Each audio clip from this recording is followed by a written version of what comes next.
안녕하세요. 대한민국 스키터 아놀드입니다. 오늘은 스키장 소개입니다.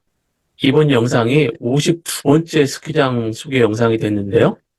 지난번 뉴질랜드 영상 정리하다가 기억에 가물가물해지기 때문에 그동안 미뤄놨던 스키장 소개 영상을 먼저 하고 가는 게 좋을 것 같다는 생각이 떠올라서 뉴질랜드 스키장 소개 영상 사이사이에 예전 영상을 섞어서 올리도록 하겠습니다. 그리고 여러분의 구독과 좋아요는 큰 힘이 됩니다. 꼭 눌러주세요. 오늘 소개해드릴 영상은 카자흐스탄 알마티 지역에서 스키 타기입니다. 카자흐스탄은 중앙아시아에서 가장 큰 나라입니다. 인구는 2천만 명 정도 되고요. 위쪽으로는 러시아가 있고요. 아래쪽으로는 신장 위구르 지역, 키르기스탄, 우즈베키스탄, 투르크메니스탄 등 이렇게 국경을 맞대고 있는데 여기가 왼쪽 여기가 카스피해거든요. 카스피해는 호수처럼 내륙에 있는 바다라서 대양으로 나갈 수 없는 내륙국입니다. 여기가 알마티인데요. 카자흐스탄 수도가 아니고요. 인구가 120만 정도 되는 카자흐스탄에서 가장 큰 도시입니다. 수도는 여기 북쪽에 있는 이스타나입니다. 저는 예전 방학 때면은 코이카에서 저개발 국가 원조를 하는데 전문가의 현장 실사가 필요해서 실사단으로 주로 중앙아시아 지역을 자주 갔었는데 그 당시 쉬는 날이면은 그 지역 스키장을 갔던 경험이 꽤 있습니다. 그러다 멀기도 하고 힘들기도 해서 꽤 오랫동안 가지 않았는데 코로나 직전에 다녀온 영상이 있어서 이렇게 소개해드리게 되었습니다. 오늘 소개해드릴 지역은 세 곳인데요. 이곳이 가장 유명한 침블락입니다. 두 번째는 코스모 스테이션, 정식 명칭은 스페이스 스테이션이라고 불리는 천문대가 있는 둔지 지역입니다. 마지막은 여기 알마티 시내에서 헬기 타고 올라가가지고요. 여기 남쪽이 키르기스탄인데 여기하고 만나는 이 지역이 텐산 산맥이 있어요. 여기 북산면을 타고 내려오는 헬리스키입니다. 영상이 길어질 수 있으니까 침블락을 중심으로 설명하고 나머지 두 곳은 간단히 다루도록 하겠습니다. 우선 침블락을 설명드리면은 70년이라고 써져 있죠. 여기 1940년도 구소련 시절에 소련 최초의 스키장으로 시작되어 있다고 써 있습니다. 그러다가 1954년도에 리프트 만들고요. 1983년도에 소련이 올림픽 훈련센터를 여기다 만들면서 급격하게 발전을 했고 나중에 이제 카자흐스탄이 독립하면서 본격적인 휴양지로 개발을 해서 2011년도에는 동계 아시안 게임도 했습니다. 그리고 2022년도에 동계올림픽 유치하려다 실패하고 베이징에게 빼앗겼죠? 그때 시설을 완전 확충을 해서 그만큼 시설이 좋다는 이야기입니다. 위도는 북위 43.12입니다. 이렇게 보면은 일본의 북해도에 있는 삿포로하고 같습니다. 여기 보시면 완전히 중앙아시아 내륙에 있는 나라죠. 여기 알마티가 있는 지역은 카자흐스탄에서도 가장 남쪽 지역입니다. 여기가 이제 텐산 산맥인데요. 이 동네는 카자흐스탄, 우즈베키스탄처럼 스탄으로 끝나는 나라가 많은데 스탄이라는 의미는 돌이라는 의미입니다. 즉 나무가 적은 사막 지역 같은 황무지 지역이 대부분이라 그런데 여기는 스키를 탈 수 있는 이유가 있어요. 여기 위쪽에도 큰 호수가 있고요. 아래쪽에도 큰 호수가 있어가지고 수분 공급이 원활하고요. 또 여기 텐산 산맥이 4,000m 이상의 고봉들이에요. 그러다 보니까 눈을 많이 뿌리기 때문에 지나서 이쪽으로 뿌리면은 이쪽 언저리는요 아스피린 파우더를 즐길 수 있습니다. 우선 영상을 간단히 보시겠습니다.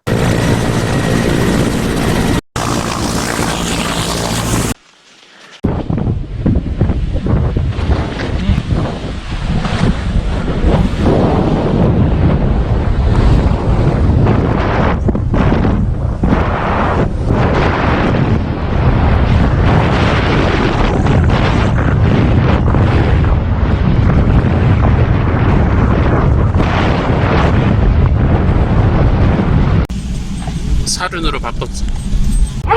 침블락 코스모 스테이션. 잘 간다. 좋아, 좋아.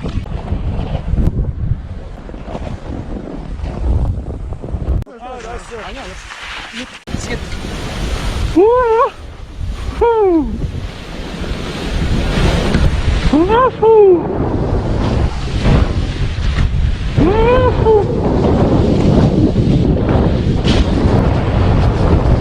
옛날 영상이다 보니까 조금 구린데, 우선 여기가 침블락이고요. 그다음에 이 지역이 코스모 스테이션 있는 지역이고요. 이 지역에서 헬리스키를 했습니다. 우선 침블락 지역 설명드리겠습니다. 여기가 정상이고요. 정상의 해발 3,200이에요. 바는 10m 가면 되네요. 알마티 시내가 800m 정도 되니까 한 번에 여기 올라가시면요. 표고차가 2,400 나오거든요. 그래서 한 번에 올라가시면요. 고산병 증상이 나타나는 사람이 글쎄요. 한 50% 이상 됩니다. 그래서 여기 베이스가 2,300이니까 여기서 가장 가까운 리프트 타시고 여기 좀 왔다 갔다 좀 하시다가 적응되시면은 다시 두 번째 리프트 여기가 2,800이거든요. 여기까지 좀 왔다 갔다 하시고요. 그러다 적응되시면은 이제 나중에 여기 3,200까지 올라가셔가지고요. 3,200 올라가시면 요 지역 타시면 됩니다. 요 지역 타시다가 나중에 내려오시면 되는 거죠. 이게 사람마다 다르지만 고산병은요, 우습게 볼 수 있는 병이 아니에요. 진짜 죽을 수 있는 심각한 증상이 나타나는 아주 위험한 병입니다. 그래도 다행인 것은 고도를 낮추면은 금방 증상이 호전되고 또 천천히 고도를 적응하면서 올라가면은요, 대부분의 사람들이 뭐 증상이 나타나지 않고 극복되는 그런 병입니다. 그래도 걱정되신다면은 또 고산병을 대비하는 알약들이 있어요. 약국에서 사가지고 준비해 가시면 좋습니다. 와, 여기 스키장요, 정말 좋습니다. 호텔뿐만 아니라요, 식당도 그렇고요, 바도 그렇고요, 짚라인 같은 놀이시설까지 여름철 가도 재미있게 놀다 쉬면서 올 수 있는 곳입니다. 물론 화장실도 여기저기 있어서 전혀 불편함 없습니다. 숙소도 여기 좋긴 한데 그냥 알마티에서 머무르시면서 다녀오는 게 좋으니까 그쪽으로 안내하겠습니다.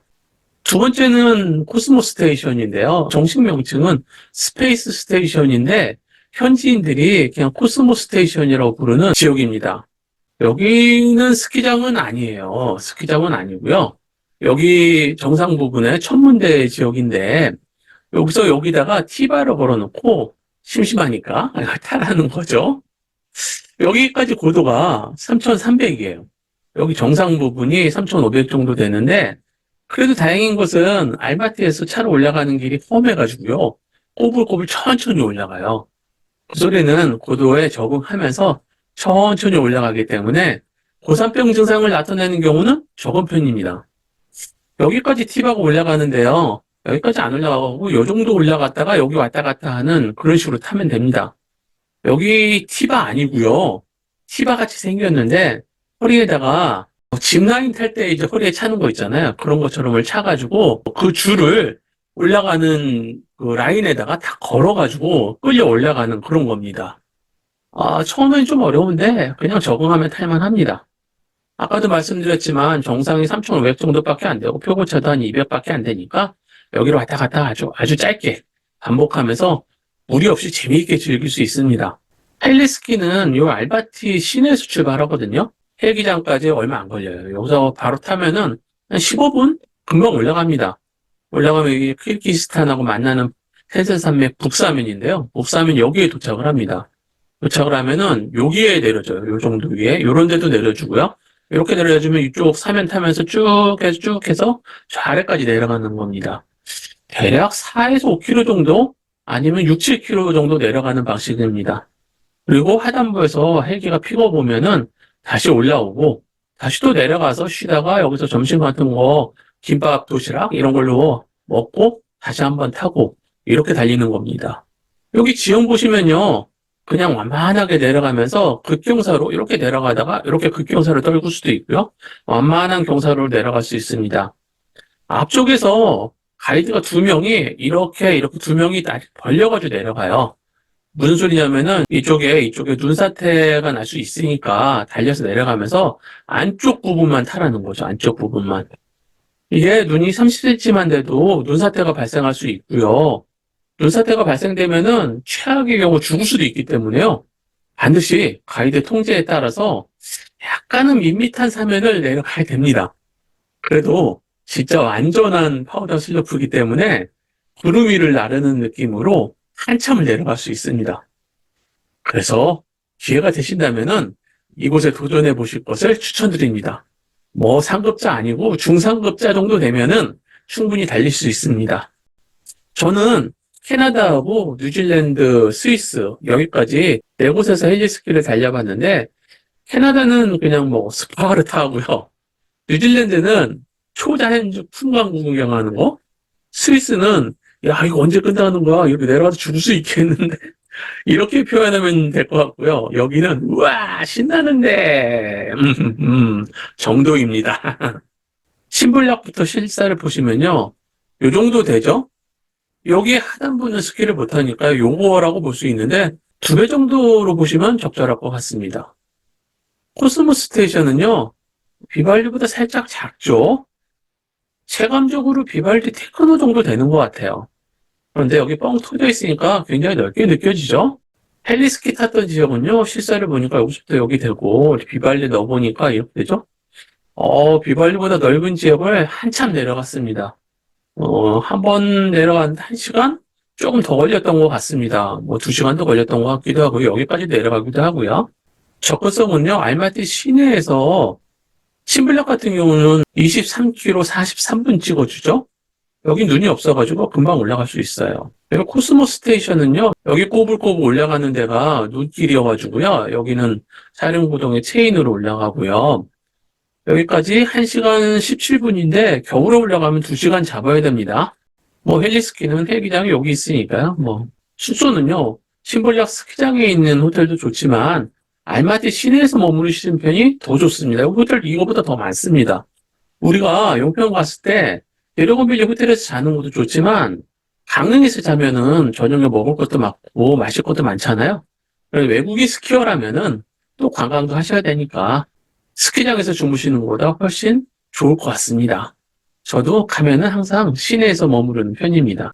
주차는 신블락 베이스 곤돌라 올라가는 데 주차장 굉장히 넓죠. 그런데 우리가 뭐 여기 렌터카 이용하는 경우 거의 없으니까요. 시내에서 셔틀버스 또는 택시, 버스 같은 거 이용해도요. 큰 불편함 없습니다. 여름이라서 리프트 티켓이 보이지 않는데요. 지난 시즌 가격을 보니까요.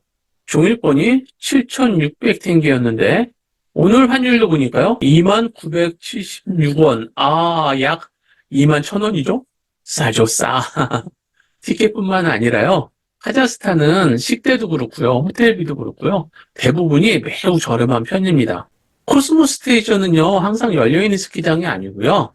우리 몇 명 갈 테니까 열어줘 하면 열어주는 스키장입니다.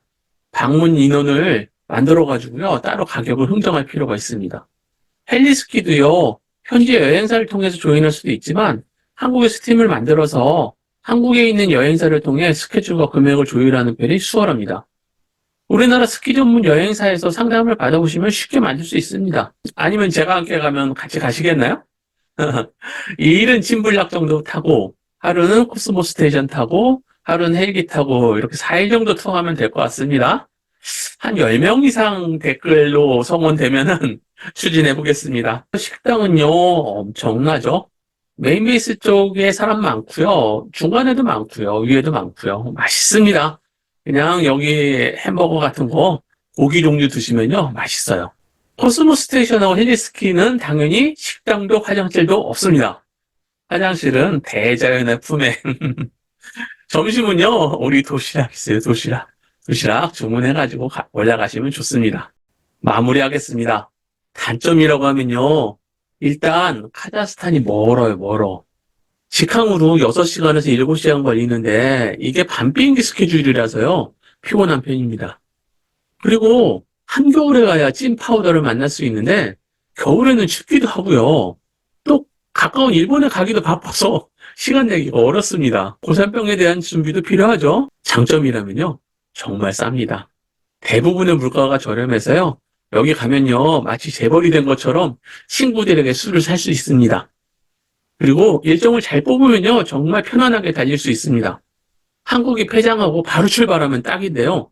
날씨도 적당하고요. 눈 상태도 나쁘지 않고 재수가 좋다면 파우더도 만날 수 있습니다.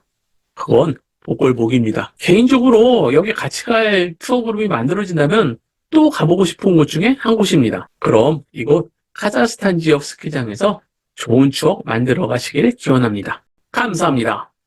영상이 도움이 되셨다면 좋아요, 구독을 눌러주세요. 시청자 여러분들의 구독과 좋아요, 응원하는 댓글은 정말 힘이 됩니다. 그런데요, 마음에 상처 주는 악플은 정중하게 사양해요. 은성이가 잉잉잉잉 하고 울어요.